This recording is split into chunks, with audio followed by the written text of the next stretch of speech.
There was a time when British Olympic medal winners became household names because there were so few of them.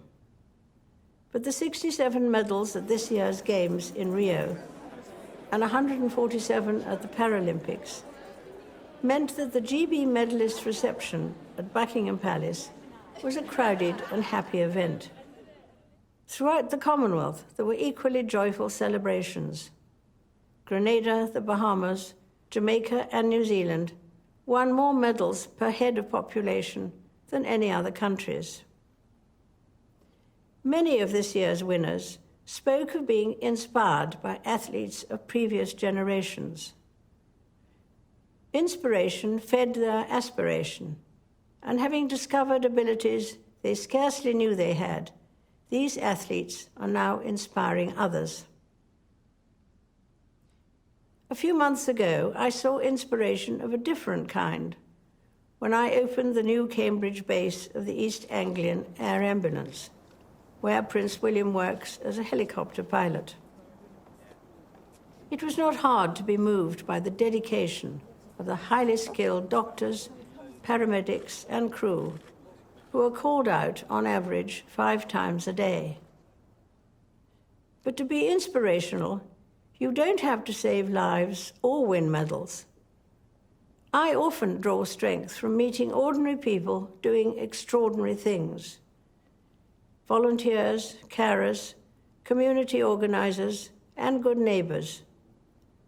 Unsung heroes whose quiet dedication makes them special. They are an inspiration to those who know them, and their lives frequently embody a truth expressed by Mother Teresa, from this year Saint Teresa of Calcutta. She once said, "Not all of us can do great things, but we can do small things with great love." This has been the experience of 2 remarkable organizations, the Duke of Edinburgh's Award and the Prince's Trust, which are 60 and 40 years old this year. These started as small initiatives, but have grown beyond any expectations and continue to transform young people's lives. To mark my 90th birthday, volunteers and supporters of the 600 charities of which I have been patron came to a lunch in the Mall. Many of these organizations are modest in size, but inspire me with the work they do. From giving friendship and support to our veterans, the elderly or the bereaved, to championing music and dance, providing animal welfare, or protecting our fields and forests. Their selfless devotion and generosity of spirit is an example to us all. When people face a challenge, they sometimes talk about taking a deep breath to find courage or strength. In fact, the word inspire literally means to breathe in.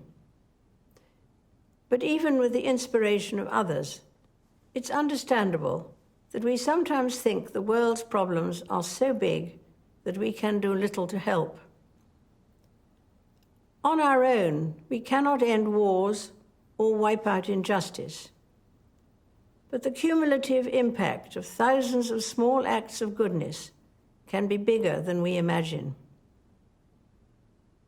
At Christmas, our attention is drawn to the birth of a baby some 2,000 years ago.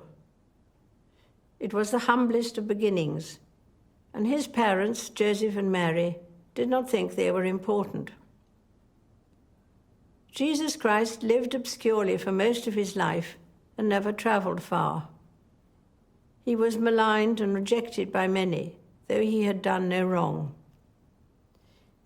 And yet billions of people now follow his teaching and find in him the guiding light for their lives.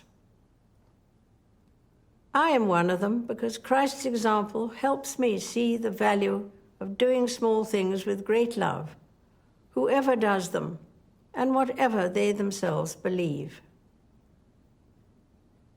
The message of Christmas reminds us that inspiration is a gift to be given as well as received, and that love begins small but always grows. I wish you all a very happy Christmas.